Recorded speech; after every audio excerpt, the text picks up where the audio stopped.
Bien, shalom, un shalom bien grande para todos los estudiantes de nuestra comunidad Beit Shalom acá en Quito, Ecuador. Esta es la clase número 4 del módulo intermedio. Esta es la clase número 4 que corresponde al módulo intermedio. Quiero inicialmente felicitarlos por darse el tiempo de conectarse, por darse la oportunidad de escuchar, considerar, valorar cada enseñanza y, conforme dicen las Escrituras, retener lo bueno, desechar lo malo. Ya hemos dicho que nuestra intención no es convencer a nadie.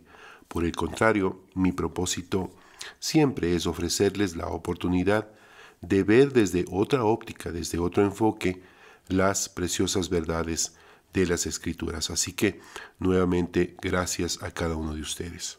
Bien, lo siguiente es recordarles que en este módulo intermedio queremos avanzar hacia un entendimiento más grande de los textos y conceptos que posiblemente ya conocíamos, pero que entendíamos equivocadamente o no entendíamos, o no teníamos las herramientas necesarias para comprender apropiadamente las Escrituras. Esa es la intención, ¿no?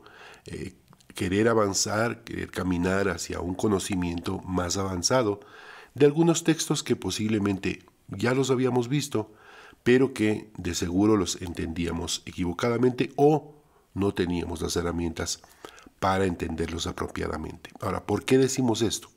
Porque las Escrituras exigen ir mucho más allá de una simple lectura. Es decir, muchas veces lo que leemos nos comunica algo concreto, sí, pero existe un significado o una interpretación que no se percibe a simple vista, que los escritores, los editores de los textos que hoy en día tenemos, los escribieron justamente de esa manera, a propósito, para de esta forma rescatar, escuchen bien esta idea, para rescatar la enseñanza oral, la interpretación apropiada por parte del maestro. Ahora, aprovecho para sugerirles que se den una vuelta por los videos del módulo inicial, especialmente la clase 4, y la escuchen con detenimiento. Hay información muy importante y que ustedes no han recibido anteriormente. Bien, en la clase anterior estuvimos corrigiendo algunos preconceptos, algunos paradigmas que debemos sacar de nuestra mente para tener acceso a la riqueza académica, histórica, cultural y espiritual de las Escrituras. La idea es aprender para desaprender, ¿no? Bien, el paradigma número 1 decía la Biblia es un libro, determinamos que no es así. El paradigma número 2 decía que la Biblia es un libro de hombres y mujeres santos y perfectos, y comprobamos que tampoco es así. El paradigma número 3 dice que la Biblia es apta para todas las edades, y ya vimos que no es realmente una colección de libros que pueda estar disponible para todas las edades, ¿no? El paradigma número 4 dice que la Biblia es un tratado de teología, una guía de discipulado, nada más lejos de la realidad. Y finalmente el paradigma número 5 que estuvimos estudiando es que la Biblia fue escrita literalmente por el dedo de Dios. Y determinamos a través de textos precisamente que eso no era así. Bien, vamos con la clase de hoy. Quitémonos los lentes de la modernidad, pongámonos los lentes del aprendizaje hebraico y comencemos. En esta clase vamos a comenzar con una fábula muy conocida. Es la fábula de la tortuga y la liebre, pero una versión un poquito mejorada, ¿no? Bien, dice la fábula, una tortuga y una liebre siempre discutían sobre quién era más rápida. Para resolver este asunto decidieron hacer una carrera. Eligieron una ruta y comenzaron la competencia. La liebre arrancó a toda velocidad y corrió enérgicamente durante algún tiempo. Luego, al ver que llevaba mucha ventaja, decidió sentarse bajo un árbol para descansar un rato, recuperar fuerzas y luego continuar su marcha. Pero se quedó dormida. La tortuga, que andaba con paso lento, la alcanzó, la superó y finalmente terminó de primera ganando la carrera, perdón, declarándose vencedora indiscutible, ¿no? La moraleja es, si tu paso es lento, pero constante, puedes ganar la carrera. Pero la historia no termina aquí. La liebre, decepcionada, tras haber perdido, hizo un examen de conciencia y reconoció sus errores. Descubrió que había perdido la carrera por ser presumida y descuidada.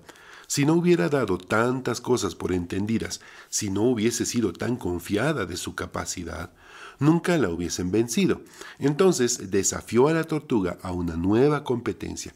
Esta vez la liebre corrió desde el principio hasta el fin y se detuvo y su triunfo, no se detuvo, ¿no? Y su triunfo fue evidente. Moraleja, las carreras se las gana corriendo rápido. Está bueno, ¿no?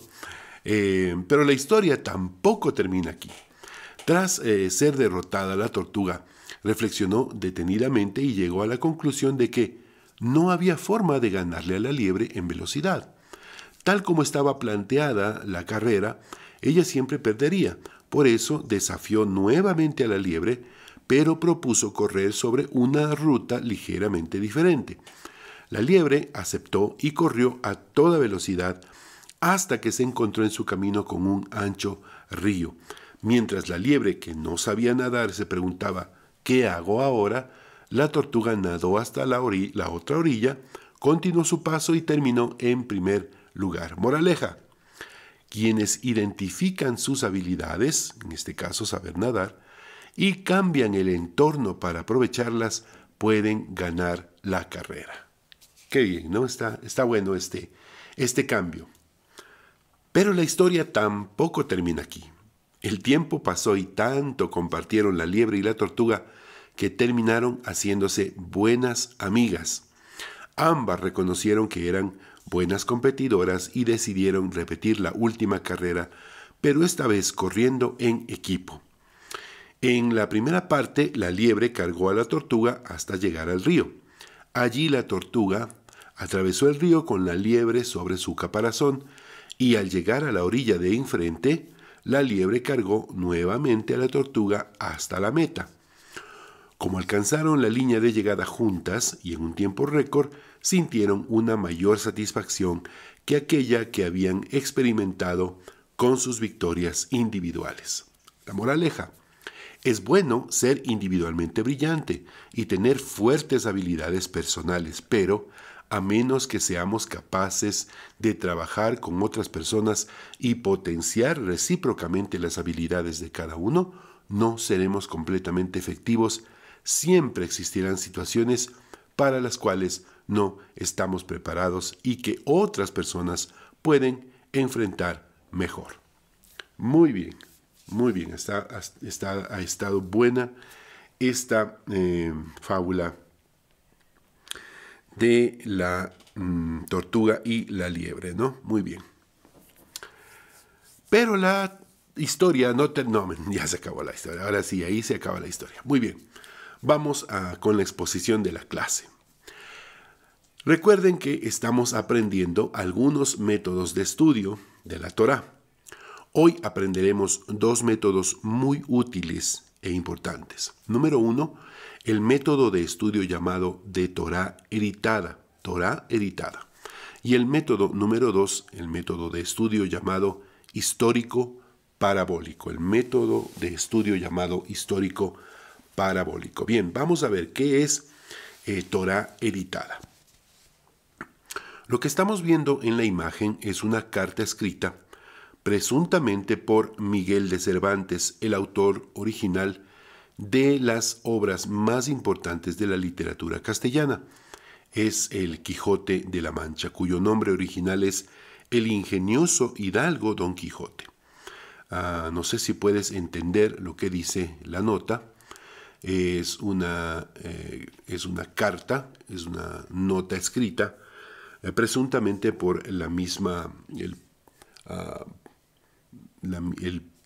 puño y escritura de el mismo Miguel de Cervantes. Dice: Madrid, 9 de marzo de 1616, mi señor Juan de la Cuesta le agradecería la entrega de un ingenioso hidalgo Don Quijote a la persona de esta carta, Miguel de Saavedra. Ahora veamos parte de un manuscrito del primer párrafo del capítulo 1. Dice así: en un lugar de la Mancha, de cuyo nombre no quiero acordarme, no ha mucho tiempo que vivía un hidalgo de los de lanza en astillero, adarga antigua, rocín, flaco y galgo corredor, una olla de algo más vaca que carnero, salpicón las más noches, duelos y quebrantos los sábados, lantejas los viernes, algún palomino de añadidura los domingos, consumían las 3 partes de su hacienda. Este es un manuscrito del Quijote copiado por Nicómedes Carrero en papel de hilo, ¿no? Este es un texto escrito, como pudiste escuchar, en castellano antiguo. Las expresiones y el estilo literario nos resulta un poco difícil de entender, pero para el tiempo en el que fue presentado a los lectores de su época, seguramente habrá resultado muy familiar. Veamos otra imagen. No sé si puedes entender lo que dice. Este es uno de los 52 fragmentos presentados el 1 de mayo del 2018. Este es el fragmento más famoso codificado 7Q5, un pequeño rollo de cuero que podría llevar a reconsiderar la composición del gran rollo manuscrito del libro de los Salmos. Su antigüedad puede estimarse del siglo III antes del nacimiento de Yeshua, es decir, 300 años antes de su nacimiento. Estos fragmentos son estudiados actualmente por un equipo científico de la Escuela Bíblica de Jerusalén y de la Facultad de Teología de Lugano en Suiza. Los escritores, los copistas originales de estos textos, sabían exactamente las palabras que componían estas escrituras.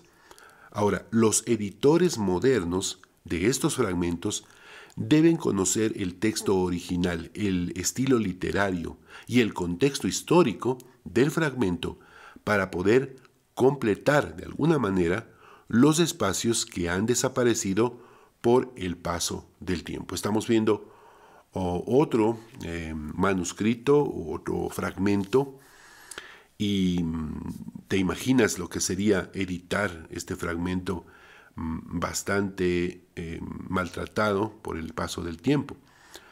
Aquí tenemos otro fragmento. Este está aún más descompuesto, ¿no? Está más dañado. ¿Te imaginas lo que sería editar este fragmento? Recuerda que estamos viendo fragmentos de solo 2320 años de antigüedad. Y digo solo porque los escritos más antiguos podrían tener al menos 4600 a 5000 años de antigüedad. Los habitantes de la tierra de antes del diluvio no necesitaban de textos de lectura, básicamente porque no sabían leer. Todo lo que sabían, todo lo que aprendían, lo hacían de forma oral, y así se transmitía de generación en generación, de padres a hijos.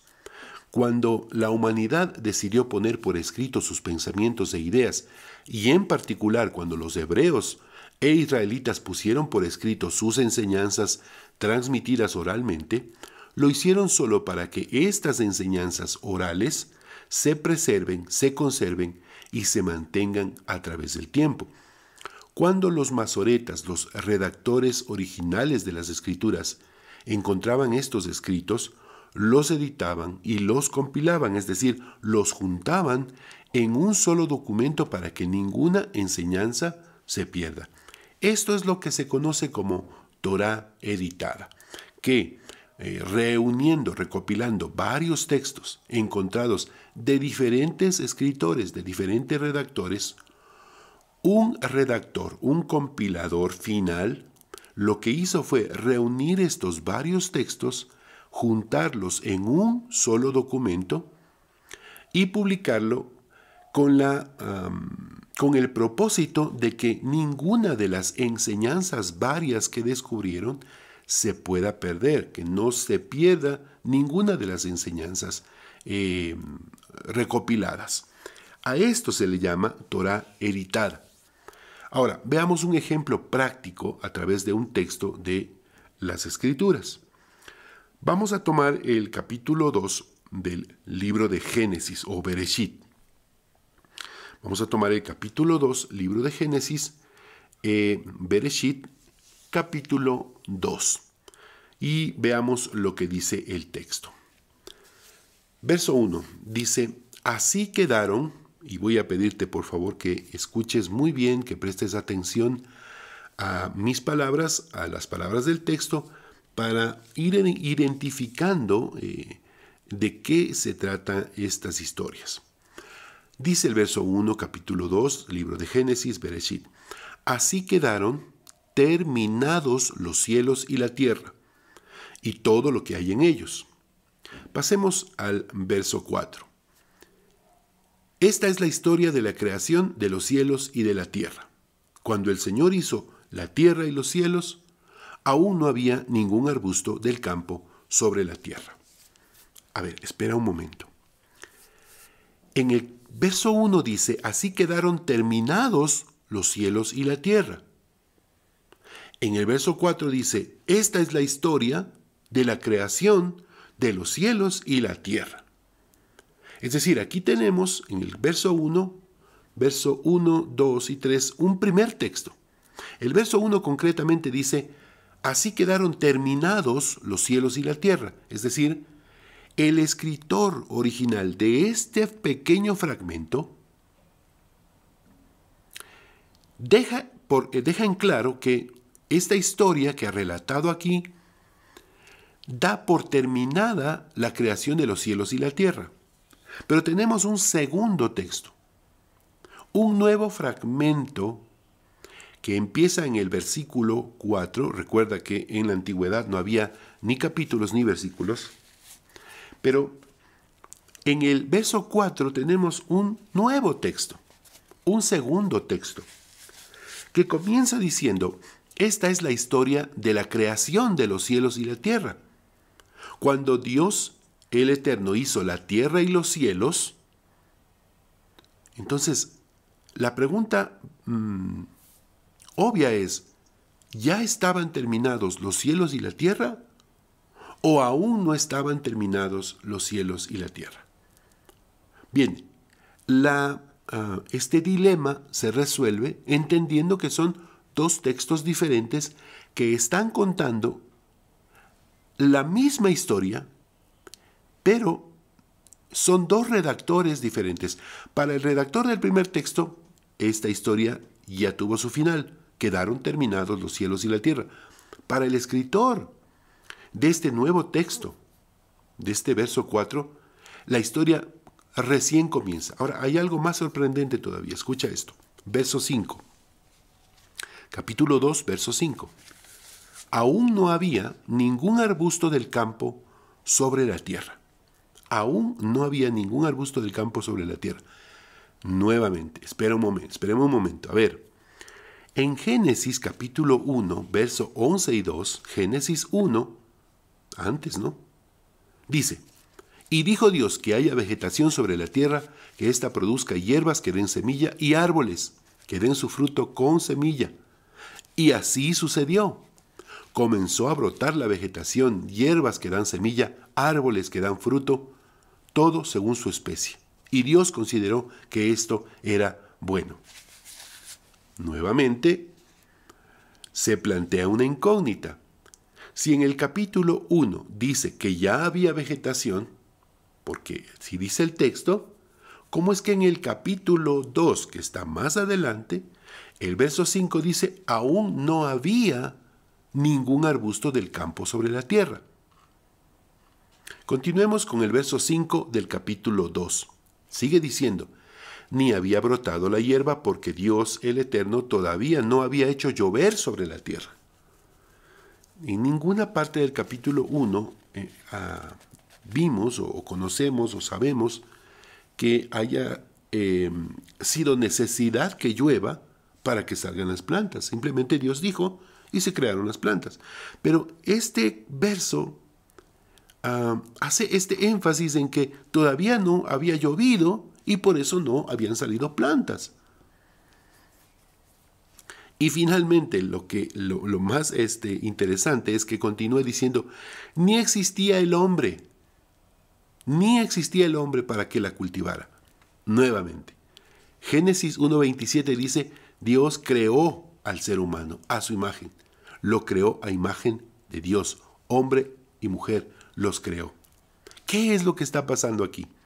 ¿Por qué los textos se ven tan confusos? ¿Por qué las historias parecen contradecirse? Esto es lo que llamamos Torá editada.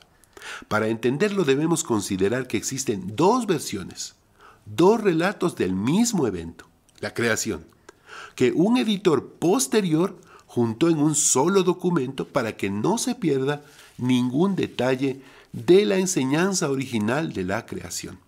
Cuando nos encontremos con textos aparentemente contradictorios, debemos percatarnos si se trata de Torá editada, quitarnos los lentes de modernidad, ponernos los lentes de aprendizaje hebraico y recibir el texto, analizar el texto desde esa perspectiva. Bien, te preguntarás qué tiene que ver todo esto con la tortuga y la liebre del principio. Como todos sabemos, una fábula es un relato o composición literaria que proporciona una enseñanza o consejo moral. Los personajes adquieren cualidades racionales con el propósito de que los oyentes puedan asimilar a través de la metáfora una realidad. Analicemos las ideas primeras de esta fábula como ejercicio y luego lo haremos con un texto bíblico. Bien, dice una tortuga y una liebre. Es imposible que una tortuga le gane a una liebre. Es un asunto que no tiene discusión. La comparación entre un animal tan lento como la tortuga y otro tan veloz como la liebre es por demás ilógica. Es un artilugio para resaltar lo inverosímil que sería una carrera entre estas dos especies. Dice que siempre discutían sobre quién era más rápida. Los animales no pueden hablar. Los loros repiten palabras que para ellos son sonidos, pero no tienen la capacidad de razonar y menos de elaborar una conversación. Ni la tortuga ni la liebre tienen la capacidad de discutir nada. Esto es nuevamente una herramienta literaria del autor para sugerir que ambos animales llegan a un acuerdo de realizar una competencia y de hecho el relato continúa diciendo así: para resolver este asunto decidieron hacer una carrera. Como podemos darnos cuenta, el escritor les da a los personajes irreales, a través de la metáfora, la capacidad de razonar para, a través de la fábula, a través de la metáfora, enseñarnos una verdad. Ahora bien, toda fábula tiene una enseñanza real, que parte de una metáfora irreal. Voy a repetir esto. Toda fábula tiene una enseñanza real, que parte de una metáfora irreal. ¿Cuál es la moraleja de esta fábula? Si tu paso es lento pero constante, tú puedes ganar la carrera. Cuando aplicamos este mismo concepto a las escrituras bíblicas, estamos hablando de lo que se conoce como el método histórico parabólico. Veamos un ejemplo con un texto bíblico. Shemot, Éxodo, capítulo 15, verso 22 al 27. Y Moisés, dice la escritura, condujo a los hijos de Israel del Mar Rojo y salieron al desierto de Shur y anduvieron 3 días en el desierto y no encontraron agua. Y llegaron a un lugar que tenía agua, pero no pudieron beberla porque el agua era amarga. Por tanto le pusieron el nombre de Mara o Mará, amarga. Y se quejó el pueblo contra Moisés diciendo: ¿qué beberemos? Y él clamó al Eterno y le mostró el Eterno un árbol, lo arrojó a las aguas, Moisés lo arrojó a las aguas y las aguas se endulzaron. Este es el texto tal y como aparece en las Escrituras. Puede parecer una historia común para el lector desprevenido, pero si la vemos con los ojos del método histórico parabólico, encontraremos que hay mucho más de lo que se puede encontrar a simple vista. Para aplicar este método de estudio debemos hacerle al texto algunas preguntas que nos permitan ir más allá de la literalidad del texto, del simple texto. Vamos a ver el verso 22. Y Moisés condujo a los hijos de Israel del Mar Rojo y salieron al desierto de Shur y anduvieron 3 días por el desierto. Hagamos las preguntas. ¿Por qué menciona el número exacto de días que anduvieron por el desierto? ¿Por qué no simplemente decir anduvieron por el desierto? No, hace énfasis. Estuvieron 3 días en el desierto. Y no encontraron agua, dice. ¿Por qué menciona concretamente el agua? Piensa en esto.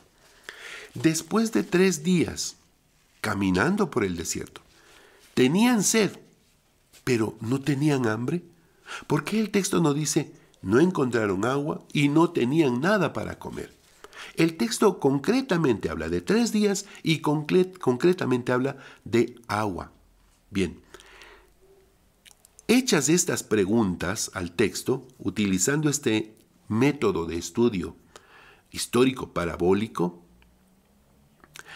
habiendo hecho estas preguntas, vamos a responder a estas preguntas que acabamos de hacer. 3 días. 3 días bastaron para que el pueblo comience a caer en desesperación. El agua, por supuesto, es vital para el funcionamiento saludable del cuerpo. Los expertos dicen que en promedio necesitamos de 2 a 3 litros de agua diariamente. ¿Cuántos días podrías soportar tú sin tomar un vaso de agua? La respuesta es relativa, por supuesto, ya que en tu casa podrías estar posiblemente 1 o 2 días sin tomar agua, sin ningún problema. Pero, ¿cuánto tiempo resistirías sin agua, en el calor del desierto? ¿1 día, 2 días, 3 días tal vez? Es diferente. Las circunstancias son diferentes. Otra pregunta. ¿Cuánto cuesta una botella de agua promedio? 60 centavos más o menos. ¿Cuánto podría costar una botella de agua en el desierto? Las circunstancias son diferentes. Las respuestas cambian. Cuando las circunstancias son diferentes, las respuestas cambian. Apliquemos estas mismas preguntas a nuestra vida espiritual. Es evidente que no podríamos vivir sin agua por mucho tiempo. Entonces, ahora es cuando vamos a utilizar este método histórico parabólico para, hechas las preguntas al texto literal, aplicar esas preguntas a nuestra vida. Es decir, de alguna manera, sacar la enseñanza, la moraleja que esta historia tiene para nosotros, que a simple vista no se puede visualizar. Es la historia del pueblo de Israel, pero hay algo ahí escondido, oculto, que si aplicamos el método histórico parabólico, vamos a rescatar para nosotros. Apliquemos estas preguntas. Si es evidente que no podemos vivir sin agua por mucho tiempo, entonces, ¿qué te hace pensar que podemos vivir sin la frescura de las aguas de vida?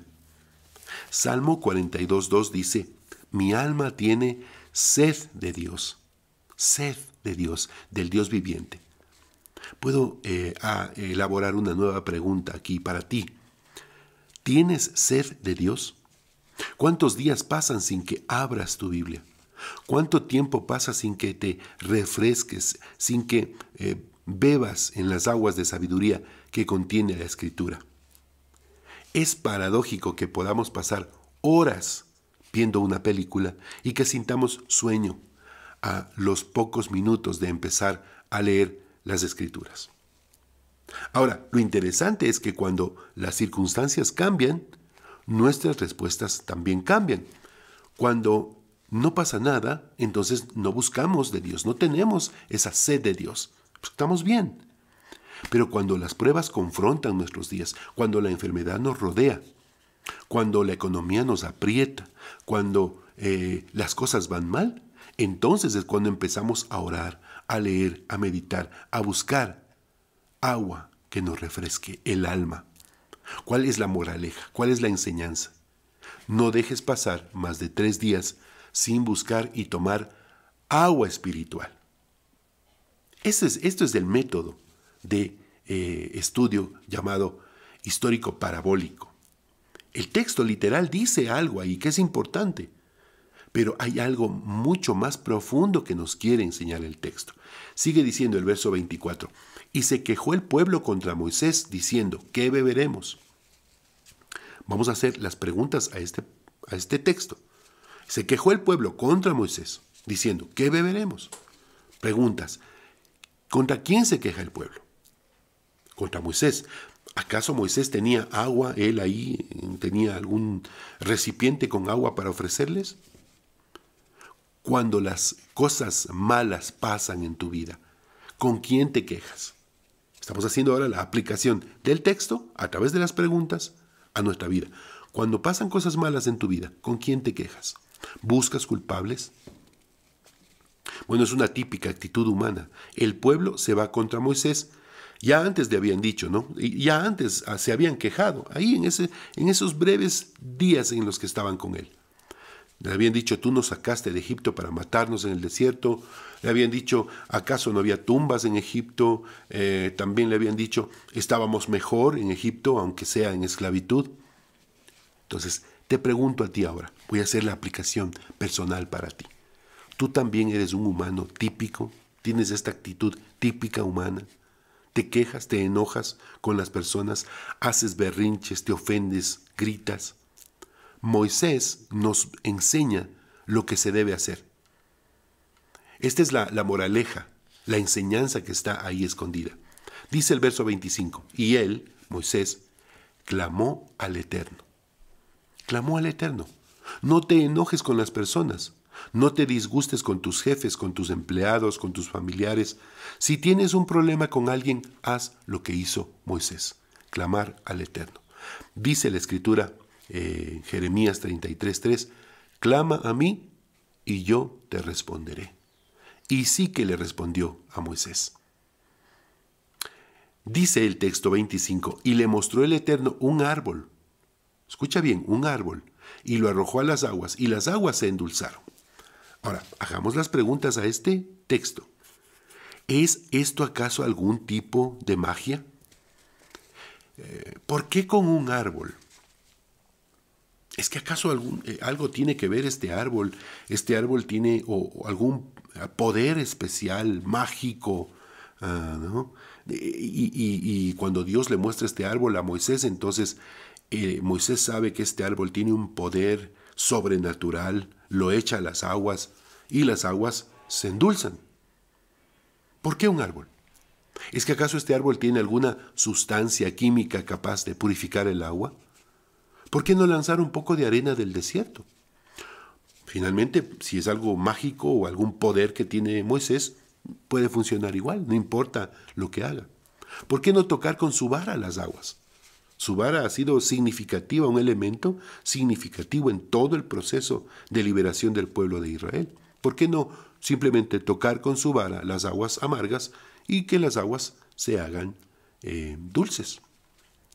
Cuando las Escrituras mencionan algo es porque ese algo tiene una connotación importante o nos está insinuando algo que a simple vista no se ve. Está claro que la Torá no admite ningún tipo de brujería o hechicería. Si tú eres de las personas que creen que existe ese tipo de cosas, te animo para que lo más rápido posible abandones esas ideas o creencias. Voy a decirlo enfáticamente, no existe la brujería, la magia o la hechicería. No existe nada de esto. Todas las personas que practican tales cosas o son charlatanes o lo único que buscan es dinero a través de la ignorancia o la credulidad de las personas. Aquí nos encontramos frente a un texto que requiere de una interpretación metafórica, método histórico parabólico. Para entenderlo debemos ir al libro de Bereshit, en el capítulo 2, libro de Génesis, capítulo 2, encontramos la referencia a un árbol. Veamos el texto. Génesis 2, 9. Y el Eterno hizo nacer de la tierra todo árbol delicioso a la vista y bueno para comer, también el árbol de la vida en medio del huerto. Este árbol tenía la capacidad de prolongar la vida del ser humano por siempre. Así lo dice el mismo libro de Génesis. Veamos el texto. Génesis 3, versos 22 y 23 dice: el ser humano ha llegado a ser como uno de nosotros, pues tiene conocimiento del bien y del mal. No vaya a hacer que extienda su mano y también tome del fruto del árbol de la vida y lo coma y viva para siempre. El árbol de la vida tenía el propósito de prolongar la vida, de permitir que el hombre viva eternamente. Entonces, por eso, Dios expulsa al ser humano del jardín del Edén para que trabaje la tierra de la cual había sido hecho, porque una vez que el hombre ya comió del árbol del conocimiento del bien y del mal, entonces el Eterno lo saca del huerto del Edén para que no viva eternamente en esa condición. La metáfora está planteada. El árbol de la vida puede ofrecer vida eterna, inmortalidad. ¿Qué significado espiritual tendría esto para nosotros? Vamos a hacer la moraleja, la aplicación personal. La Torá es comparada al árbol de la vida en la Escritura. Veamos el texto, Proverbios 3, 1 y 2. Hijo mío, no te olvides de mi ley y tu corazón guarde mis mandamientos, porque largura de días y años de vida y paz, shalom, te aumentará. Vivir bajo la obediencia de los preceptos y mandamientos que nos corresponde nos trae sabiduría y paz. Continúa el Proverbio 3 en el verso 18. No es que es otro tema, es lo mismo. Dice el verso 18. Ella, la sabiduría que viene de vivir bajo la ley o bajo los mandamientos, las instrucciones, la sabiduría que viene de eso, se refiere a eso el proverbio, es árbol de vida, a los que de ella echan mano. Echan mano. Fíjate bien cómo vamos conectando la historia de las aguas amargas, el árbol, endulzar estas aguas, la vamos conectando con esta idea de este árbol de vida. Y bienaventurados, felices son los que la retienen. Veamos otro texto que puede aportar luz al tema del árbol. Salmo 1, Salmo 1. Bienaventurado el varón que no anduvo en consejo de malos, ni estuvo en camino de pecadores, ni en silla de escarnecedores se ha sentado, sino que en la Torá, en las instrucciones del Eterno está su delicia. Delicia, dulzura, aguas dulces, amargura, aguas amargas. Una vida sin Torá trae amargura. Una vida con Torá, con enseñanza, con instrucciones, hace tu vida una delicia. Vas conectando la idea. Dice el verso 2. En estas instrucciones de vida medita de día y de noche, siendo íntegro o en momentos de prueba, ¿no? Eso es lo que quiere decir de día y de noche. Tendríamos que hacer este tipo de análisis histórico parabólico al Salmo 1 para hallar todo esto. Pero bueno, dice el verso 3, será como árbol plantado junto a corrientes de aguas, que da su fruto en su tiempo y su hoja no cae y todo lo que hace prosperará. La Torá es fuente suprema de sabiduría. Ella nos enseña a vivir una vida con sentido en todas sus facetas. Es la fuente que define la ética, la moral, el manual de instrucciones respecto a la manera en que debemos utilizar este mundo para entender su propósito, concretar nuestro potencial, forjar una conexión significativa con nuestro Creador. Si hay Torá, es decir, si hay instrucciones de vida y las obedecemos, no hallaremos amargura en nuestras vidas, pero si caminamos bajo nuestros propios estándares o peor aún, bajo los esquemas de este sistema sin valores, entonces solo amargura será lo que podemos esperar. Esto es lo que llamamos, mis queridos estudiantes de este módulo intermedio, esto es lo que llamamos el método histórico parabólico. Para aplicarlo debemos hacer todas las preguntas que sean necesarias al texto original. Cada detalle, cada elemento debe ser analizado más allá de su sentido estrictamente literal. Cuando nos encontremos con textos aparentemente inverosímiles, ¿cómo es que no encuentran agua? Justo se mencionan 3 días, ahora encuentran agua, pero es amarga. y toman un árbol, lo botan al agua y entonces el agua se hace dulce. Cuando nos encontremos con textos aparentemente así, inverosímiles, debemos percatarnos de si se trata de una metáfora. Quitarnos los lentes de la modernidad, ponernos los lentes de aprendizaje hebraico y recibir el texto, analizar el texto desde esa perspectiva, de donde seguro podemos aprender mucho más de lo que aparentemente está diciendo el texto. Bien, por ahora el tiempo de nuestra clase se ha terminado. Recuerden que las clases están disponibles en el canal de YouTube de la comunidad y que también tenemos disponibles los materiales escritos de donde hemos extraído estas clases. Si los desean, pueden ustedes también escribirnos al correo de nuestra comunidad, comunidad beitshalom@hotmail.com. Muchas gracias, un shalom bien grande para ustedes. Los esperamos en la próxima clase. Como siempre decimos, Bezrat Hashem, si el Eterno lo permite. Bendiciones, muchas gracias.